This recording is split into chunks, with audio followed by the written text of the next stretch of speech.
오늘 하나님께서 우리에게 주시는 말씀은 호세아 6장 1절에서 6절 말씀입니다. 저와 여러분이 한 절씩 교독하겠습니다. 오라 우리가 여호와께로 돌아가자. 여호와께서 우리를 찢으셨으나 도로 낫게 하실 것이요 우리를 치셨으나 싸매어 주실 것임이라. 여호와께서 이틀 후에 우리를 살리시며 셋째 날에 우리를 일으키시리니 우리가 그의 앞에서 살리라. 그러므로 우리가 여호와를 알자. 힘써 여호와를 알자. 그의 나타나심은 새벽빛같이 어김없나니 비와 같이 땅을 적시는 늦은 비와 같이 우리에게 임하시리라 하니라. 에브라임아 내가 내게 어떻게 하랴. 유다야 내가 내게 어떻게 하랴. 너희의 인애가 아침 구름이나 쉬 없어지는 이슬 같도다. 그러므로 내가 선지자들로 그들을 치고 내 입의 말로 그들을 죽였노니 내 심판은 비처럼 나오느니라. 나는 인애를 원하고 제사를 원하지 아니하며 번제보다 하나님을 아는 것을 원하노라. 아멘. 오늘의 말씀은 나를 살리는 회개입니다. 여러분, 회개 중에 사람을 살리는 회개가 있고 사람을 살리지 못하는 회개가 있을까요? 모든 회개가 저와 여러분을 살리면 좋겠지만 애석하게도 사람의 영혼을 살리지 못하는 거짓 회개, 그런 회개가 있습니다. 대표적으로 어떤 것이 거짓 회개일까요? 바로 자신의 죄에 대한 깊은 참회가 없는 회개, 그냥 힘든 상황을 벗어나기 위해서 면피용으로 하는 회개가 거짓 회개이자 영혼이 없는 회개라고 할 수 있습니다. 그런데 놀랍게도 오늘 호세아 말씀에 보면 그런 거짓 회개의 모습이 나타납니다. 우리 호세아 6장 1절에서 3절 말씀을 다시 한번 보겠습니다. 오라 우리가 여호와께로 돌아가자. 여호와께서 우리를 찢으셨으나 도로 낫게 하실 것이요 우리를 치셨으나 싸매어 주실 것임이라. 여호와께서 이틀 후에 우리를 살리시며 셋째 날에 우리를 일으키시리니 우리가 그의 앞에서 살리라. 그러므로 우리가 여호와를 알자. 힘써 여호와를 알자. 그의 나타나심은 새벽빛같이 어김없나니 비와 같이 땅을 적시는 늦은 비와 같이 우리에게 임하시리라 하니라. 아마 많은 분들이 교회 생활을 하시면서 이 호세아 6장 1절에서 3절 말씀을 수도 없이 들어왔을 것입니다. 여호와께 돌아가자. 하나님께서 우리를 살리실 것이다. 많은 분들이 이 호세아 6장 말씀을 보면서 이스라엘 백성들이 여호와께 돌아가자고 하고 있으니까 이 회개는 진실한 회개라고 많은 분들이 오해를 합니다. 그런데 여러분, 정말 그럴까요? 사실은 이 회개는 진실한 회개가 아니었습니다. 이 말씀을 유심히 보시면 이 회개가 영혼이 없는 회개요 가짜 회개임을 알 수 있습니다. 1절에 여호와께 돌아가자 하고 나서 여호와께서 우리를 찢으셨다라고 바로 얘기하고 있습니다. 여러분, 이 회개에 무엇이 빠졌습니까? 바로 자신의 죄에 대한 애통함이 없습니다. 그저 내가 당하고 있는 고통에 대한 하소연만 있습니다. 그러니 이 회개는 참된 회개라고 할 수 없는 것입니다. 또한 이 회개의 문제는 무엇입니까? 마치 하나님을 자동 판매기처럼 생각하는 겁니다.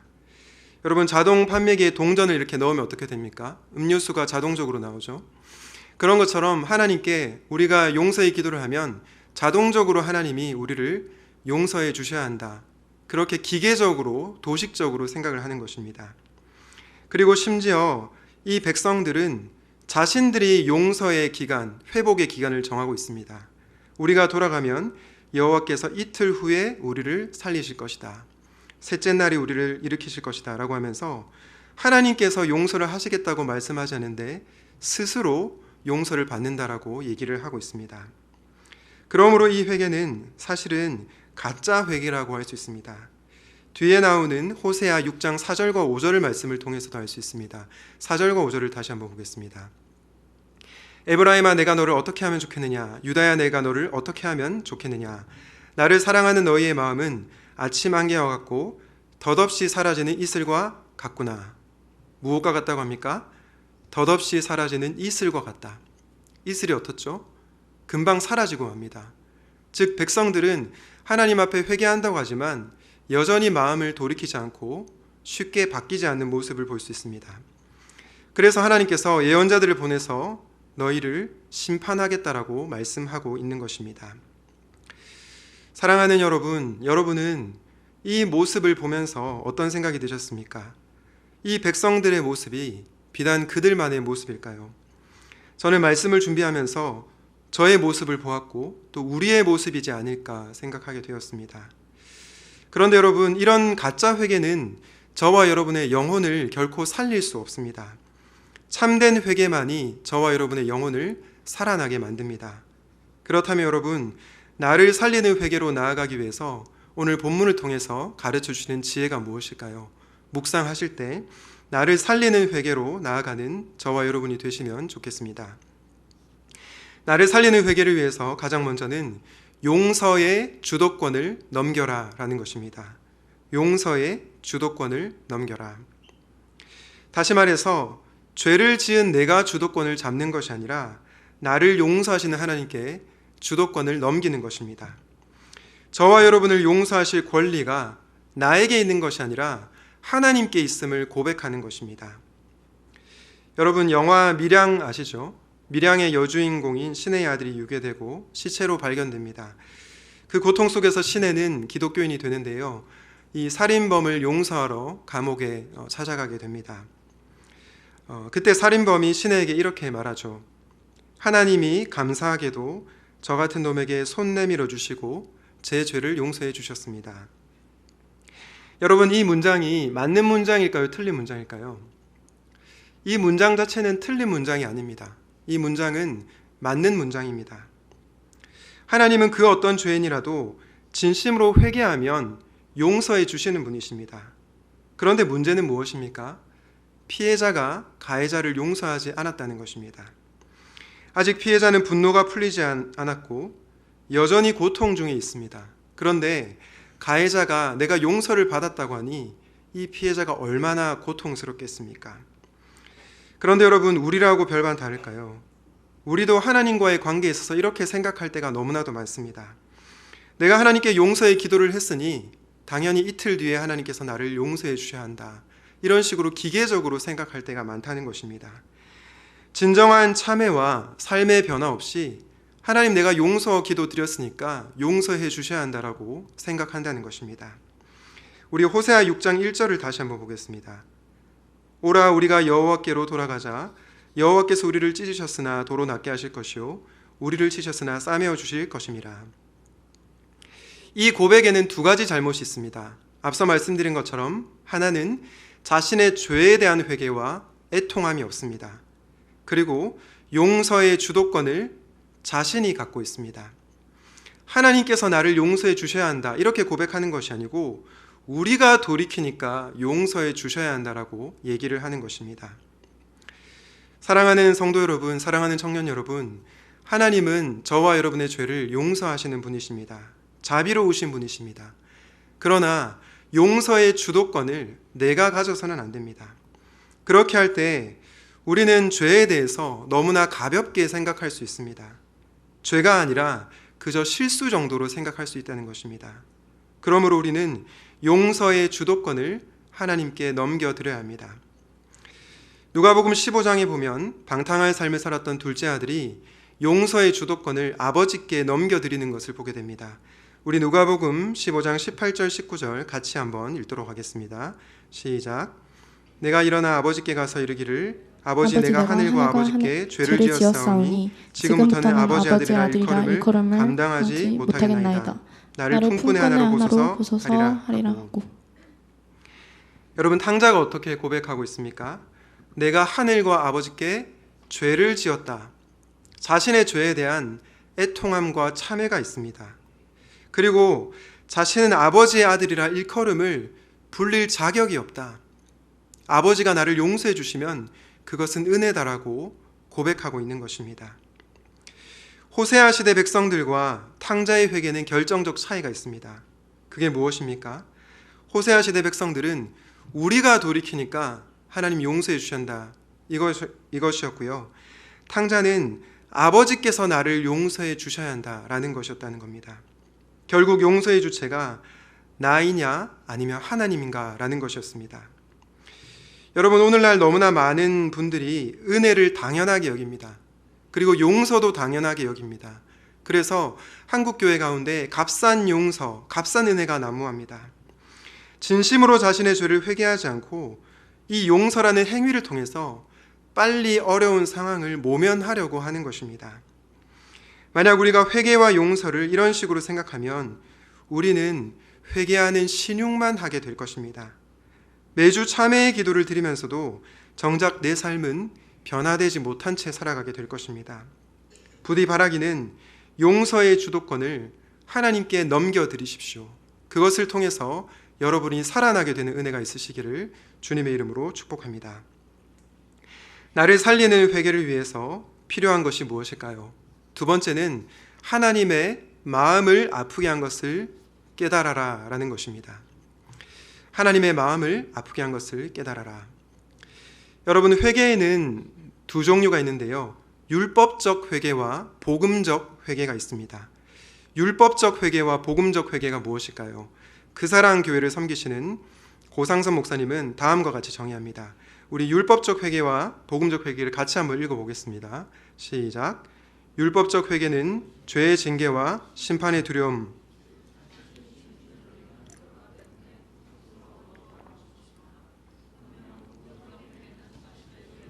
가 아니라 하나님의 마음을 아프게 한 사실이 고통스러워 회개하는 것입니다.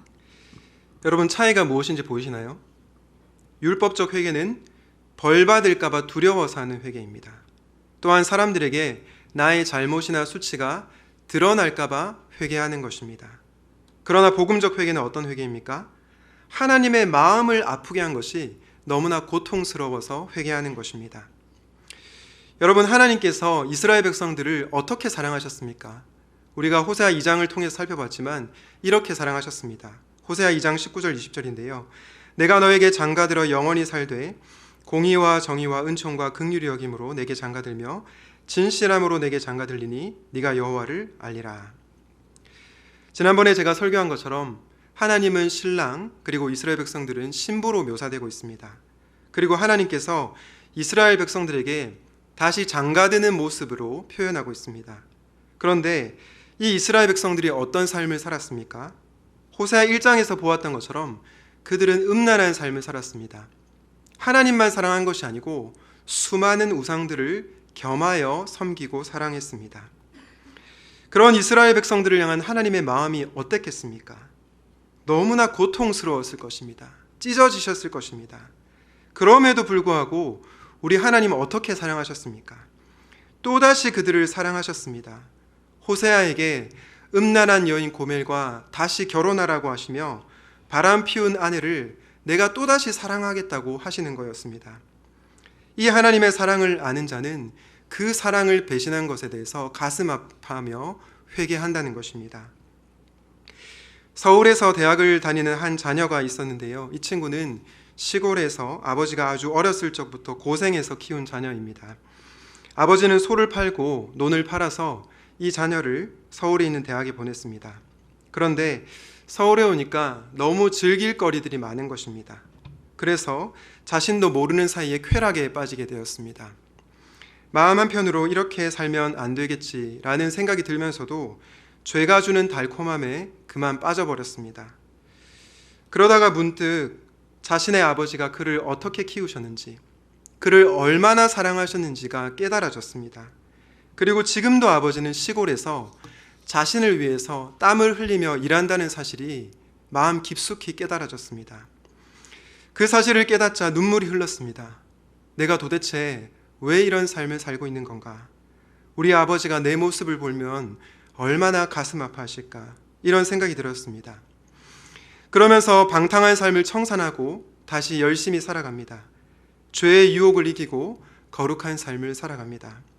여러분, 이것이 바로 복음적 회개입니다. 아버지의 마음을 아프게 한 것에 대한 눈물과 고통, 그리고 그것으로 인해서 다시는 죄를 짓지 않겠다고 하는 결단, 이것이 바로 하나님께서 기뻐하시는 복음적 회개라는 것입니다. 우리는 성경을 통해서 율법적 회개와 복음적 회개를 한 두 종류의 인물을 보게 됩니다. 바로 유다와 베드로인데요. 마태복음 27장 3절과 26장 75절을 보겠습니다. 그때 예수를 판 유다가 그의 정죄됨을 보고 스스로 뉘우쳐 그 은 30을 대제사장들과 장로들에게 도로 갖다 주며, 이에 베드로가 예수의 말씀에 닭 울기 전에 네가 3번 나를 부인하리라 하심이 생각나서 밖에 나가서 심히 통곡하니라. 여러분, 유다와 베드로 모두 죄를 지었습니다. 그런데 차이가 무엇입니까? 유다는 예수님께 집중하지 않고 자신에게 집중했습니다. 내가 지은 그 죄에 대한 죄책감 때문에 스스로 목숨을 끊었습니다. 그런데 베드로는 어떻습니까? 자신을 사랑한 주님의 마음을 아프게 한 것에 대해서 통곡했습니다. 그래서 참된 회개를 통해 회복에 이르게 된 것입니다. 여러분, 이것이 바로 율법적인 회개와 복음적 회개의 차이입니다. 율법적인 회개는 결코 저와 여러분의 영혼을 살릴 수 없습니다. 그러나 복음적 회개는 저와 여러분의 영혼을 살릴 수가 있는 것입니다. 고린도서 7장 10절은 이렇게 말씀합니다. 하나님의 뜻대로 하는 근심은 후회할 것이 없는 구원에 이르게 하는 회개를 이루는 것이요 세상 근심은 사망을 이루는 것이니라. 여러분, 하나님의 뜻대로 하는 근심은 무엇입니까? 바로 하나님의 마음을 아프게 한 것에 대한 참회입니다. 그것이 바로 우리로 하여금 구원에 이르는 회개로 나아가게 한다는 것입니다. 그러나 세상 근심은 어떻습니까? 하나님께 집중하는 것이 아니라 나에게 집중하는 것입니다. 내가 벌 받을까 봐, 다른 사람들이 나에게 손가락질할까 봐 그것에 집중하는 것입니다. 그런데 그런 회개는 사망을 이룬다라고 말씀하고 있습니다. 사랑하는 여러분, 여러분은 벌을 받을까 봐, 내 수치가 드러날까 봐 회개하고 있습니까? 아니면 우리를 사랑하시는 그 하나님의 마음을 아프게 한 것에 대해서 회개하고 있습니까? 부디 바라기는 여러분을 정말로 사랑하시는 그 하나님 아버지의 마음을 묵상해 보십시오. 자기 아들까지 내어주시는 그분의 심정을 생각해 보십시오. 그 하나님의 마음을 아프게 한 것에 대해서 회개하는 여러분들이 되시면 좋겠습니다. 우리를 사랑하시는 하나님의 마음을 아프게 한 것을 깨닫고 복음적 회개를 통해 여러분이 살아나게 되는 은혜가 있으시기를 주님의 이름으로 축복합니다. 지금까지 우리는 나를 살리는 회개란 용서의 주도권을 넘기는 것이고 하나님의 마음을 아프게 한 것을 깨닫는 것이다라고 말씀 전했습니다. 마지막으로 우리가 살아나기 위해서 필요한 것은 무엇일까요? 마지막은 사랑하지 않은 것을 회개하는 것입니다. 사랑하지 않은 것을 회개하라. 여러분, 이 회개는 도덕적인 죄에 대해서 회개하는 것이 아니라 관계적인 죄에 대해서 회개하는 것입니다. 죄 중에 2가지 종류의 죄가 있는데요. 하나는 하지 말아야 할 것을 범한 죄, sin of commission이고요. 또 다른 하나는 해야 할 것을 하지 않은 죄, sin of omission이 있습니다. 여러분, 하지 말아야 할 것을 범한 죄는 무엇입니까? 예를 들면 이런 겁니다. 우리가 거짓말을 하거나 사기를 치거나 다른 사람의 폭행을 강하거나 욕을 하거나 하지 말아야 할 것을 한 죄를 말합니다. 그러면 도대체 해야 할 것을 하지 않은 죄는 무엇일까요? 바로 하나님과 이웃을 사랑하지 않은 죄입니다. 우리 마가복음 12장 29절부터 31절까지 말씀을 같이 한번 읽어보도록 하겠습니다. 시작. 예수께서 대답하시되 첫째는 이것이니 이스라엘아 들으라. 주 곧 우리 하나님은 유일한 주시라. 내 마음을 다하고 목숨을 다하고 뜻을 다하고 힘을 다하여 주 너희 하나님을 사랑하라 하신 것이요. 둘째는 이것이니 내 이웃을 내 자신과 같이 사랑하라 하신 것이라. 이보다 더 큰 계명이 없느니라. 여러분, 예수님께서 말씀하시는 가장 중요한 첫 번째 계명이 무엇입니까? 바로 마음과 목숨과 뜻을 다해 주 하나님을 사랑하라 였습니다. 그런데 그 이유가 무엇일까요? 바로 하나님께서 유일한 주님이시기 때문입니다. 유일하시다는 것이 무슨 뜻입니까? 하나님과 다른 대상을 동시에 사랑해서는 안 된다는 것입니다. 하나님과 돈을 동시에 사랑해서는 안 되고 하나님과 명예를 동시에 사랑해서는 안 된다는 것입니다. 이렇게 하나님 사랑을 말씀하시고 예수님은 이웃 사랑에 대해서 말씀하시는데 이웃 사랑에 대해서 무엇을 말씀하십니까? 이웃을 내 자신과 같이 사랑하라 말씀하셨습니다. 여러분, 왜 이런 말씀을 하실까요? 사실 자기 자신은 누가 사랑하라고 하지 않아도 본능적으로 사랑하게 되어 있습니다. 기본적으로 인간은 자기 중심적인 존재이기 때문입니다. 그런데 이웃을 사랑하는 것은 결코 쉽지 않죠. 이웃을 미워하거나 형제에게 무관심할 때가 많기 때문입니다. 그래서 주님께서 이웃을 내 몸처럼 내 자신과 같이 사랑하라 명령하신 것입니다. 그런데 예수님께서 하나님 사랑과 이웃 사랑을 말씀하시고 마지막에 뭐라고 말씀하십니까? 마가복음 12장 33절입니다. 또 마음을 다하고 지혜를 다하고 힘을 다하여 하나님을 사랑하는 것과 또 이웃을 자기 자신과 같이 사랑하는 것이 전체로 드리는 모든 번제물과 기타 제물보다 나으니이다. 주님이 뭐라고 말씀하시죠? 하나님과 이웃을 사랑하는 것이 모든 제물보다 제사보다 낫다라고 합니다. 제사가 필요 없고 제물이 필요 없다라는 말이 아니라 하나님과 이웃과의 관계가 훨씬 더 중요하다는 것입니다. 사실 이 주님의 말씀은 오늘 호세아 6장 말씀과도 연결되어 있습니다. 우리 호세아 6장 6절 같이 한번 읽도록 하겠습니다. 시작. 나는 인애를 원하고 제사를 원하지 아니하며 번제보다 하나님을 아는 것을 원하노라. 여러분, 하나님께서 원하시는 것이 무엇입니까? 제사가 아니라 인애입니다. 번제가 아니라 하나님을 아는 것을 원하십니다. 그런데 여기서 안다는 것은 단지 지식적으로만 아는 것을 말하는 것이 아니고 친밀한 관계 속에서 아는 것을 의미합니다. 마치 결혼한 부부 사이에서 서로를 깊이 있게 알아가는 알을 의미하는 것입니다. 여러분, 가령 이런 남편이 있다고 가정해 봅시다. 결혼을 했는데 이 남편이 아내를 위해, 자식들을 위해서 정말 많은 돈을 벌어옵니다. 그리고 가족을 위해서 최선을 다해서 일합니다. 그리고 다른 여성들과 바람을 피지도 않습니다. 어떻게 보면 굉장히 성실한 가장이라고 할 수 있겠죠. 그런데 하루는 아내가 힘든 일이 있어서 남편에게 말합니다. 여보, 나 오늘 너무 힘들었어. 내 고민 좀 들어줘. 그런데 남편이 아내에게 이렇게 말합니다. 지금 내가 당신 위해서 뼈 빠지게 일을 하는데 이제 너 고민까지 들어줘야 돼? 너가 알아서 해결해. 이러면 어떨까요? 최악의 남편이겠죠. 참고로 저는 아닙니다, 여러분. 네. 이런 남편과 사는 아내의 마음은 어떨까요? 처음에는 돈이 많아서 행복할지 몰라도 시간이 흐르면 흐를수록 외로움을 느낄 것입니다. 정말 내 남편이 나를 사랑하는 것이 맞는가라는 생각이 들 것입니다. 여러분, 하나님과 이웃과의 관계도 마찬가지입니다. 여러분이 수많은 봉사를 합니다. 헌금도 합니다. 종교적인 행위는 다 합니다. 목자도 하고 단봉도 갑니다. 그런데 하나님과 대화를 전혀 나누지 않습니다. 하나님께서 여러분에게 무엇을 말씀하시려고 하는지 전혀 듣지를 않습니다. 그저 열심히 일만 합니다. 과연 이것이 하나님을 사랑하는 것이라고 할 수 있을까요?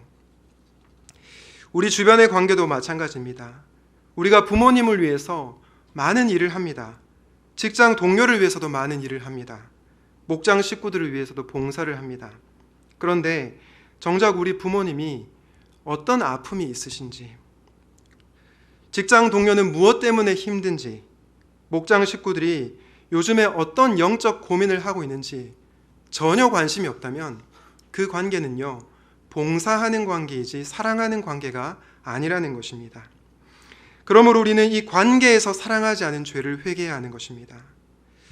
그런데 사실 누군가를 사랑하는 것은 정말 어려운 일입니다. 저도 목사이지만 하나님을 사랑하기보다 저 자신을 사랑할 때가 많고요. 이웃을 내 몸과 같이 사랑하기가 너무나 어렵습니다. 그래서 매번 사랑에 실패한다는 생각이 듭니다. 그렇다면 여러분, 우리는 하나님 사랑과 이웃 사랑을 포기해야 할까요? 그렇지 않습니다. 포기해서는 안 됩니다. 그래서 우리에게 필요한 분이 누구이십니까? 바로 예수 그리스도이십니다. 왜냐하면 예수님께서 하나님과 이웃을 사랑하지 못하는 저와 여러분의 연약함을 아시기 때문입니다. 그리고 예수님께 나아가는 자를 그분이 도와주시기 때문입니다. 얼마 전에 제가 하나님을 경험하는 삶 상공부를 인도하는데 한 성도님이 이런 고백을 하시더라고요. 목사님, 저는 하나님을 사랑하지 않는 것 같아요. 하나님을 사랑하기보다 저 자신을 더 사랑하는 것 같아요. 그래서 너무나 괴롭습니다. 제가 이 고백을 듣고 나서 뭐라고 대답했냐면, 성도님은 하나님을 사랑하는 것이 틀림이 없습니다라고 대답을 했습니다. 왜냐? 하나님을 사랑하지 않는 사람에게는 이런 애통함이 없거든요. 하나님보다 자신을 더 사랑하는 것에 대해서 애통해야 하는 것이 하나님을 사랑하는 증거이기 때문입니다. 마태복음 5장 4절에 이렇게 말씀합니다. 애통하는 자는 복이 있나니 그들이 위로를 받을 것이며. 여러분, 예수님께서 어떤 자가 복이 있다고 말합니까? 애통하는 자가 복이 있다고 말합니다. 나의 죄로 인해서 슬퍼하는 자들, 하나님을 사랑하지 못하고 이웃을 사랑하지 못하는 나를 보면서 눈물 흘리는 자들에게 복이 있다라고 말씀하시는 것입니다. 사랑하는 여러분, 여러분들은 나는 특별히 도덕적인 죄를 짓지 않았으니까 회개할 것이 없다고 생각하십니까? 그렇다면 여러분은 여전히 성경이 말하는 죄와 하나님의 사랑을 피상적으로 이해하고 있는 것입니다. 기독교는 도덕의 종교가 아니라 관계의 종교입니다. 하나님께서 저와 여러분을 위해서 아들의 목숨까지 내어주시고 지금도 우리를 돌보고 계시는데 어찌 그분께 무관심한 것이 죄가 아니라고 할 수 있겠습니까? 그러므로 우리는 하지 말아야 할 것을 범한 죄뿐만 아니라 해야 할 것을 하지 않은 죄를 회개해야 합니다. 그리고 그 죄는 하나님과 이웃을 사랑하지 않은 죄입니다. 저는 여러분들이 하나님을 사랑하지 않고 이웃을 사랑하지 않은 것에 대해서 애통해할 수 있으면 좋겠습니다. 그리고 하나님의 사랑을 경험하고 그분이 주시는 힘과 능력으로 하나님과 이웃을 사랑할 수 있으면 좋겠습니다. 그렇게 하나님과의 사귐이 더 깊어지는 은혜가 있으시기를 예수님의 이름으로 축복합니다. 말씀을 정리하겠습니다. 오늘은 나를 살리는 회개라는 제목으로 말씀을 전했습니다. 사랑하는 여러분, 저는 이곳에 계신 모든 분들이 살아나는 역사를 경험하시면 좋겠습니다. 나를 살리는 회개를 위해서 우리는 무엇을 기억해야 합니까? 용서의 주도권을 내가 갖는 것이 아니라 하나님께 넘겨드려야 합니다. 또한 단지 벌 받을 것이 무서워서 내 수치가 드러날까 봐 회개하는 것이 아니라 하나님의 마음을 아프게 한 것에 대해서 회개해야 합니다. 나아가 나의 잘못에 대해서만 회개하는 것이 아니라 하나님과 이웃을 사랑하지 않은 것에 대해서 회개해야 합니다. 부디 바라기는 예수님 앞에 나아가 우리의 죄를 고백하고 예수님이 주시는 그 은혜로 말미암아 저와 여러분이 살아나게 되는 은혜가 있으시기를 예수님의 이름으로 축원드립니다. 아멘. 오늘 말씀을 기억하시면서 여호와께 돌아가자 함께 찬양하도록 하겠습니다.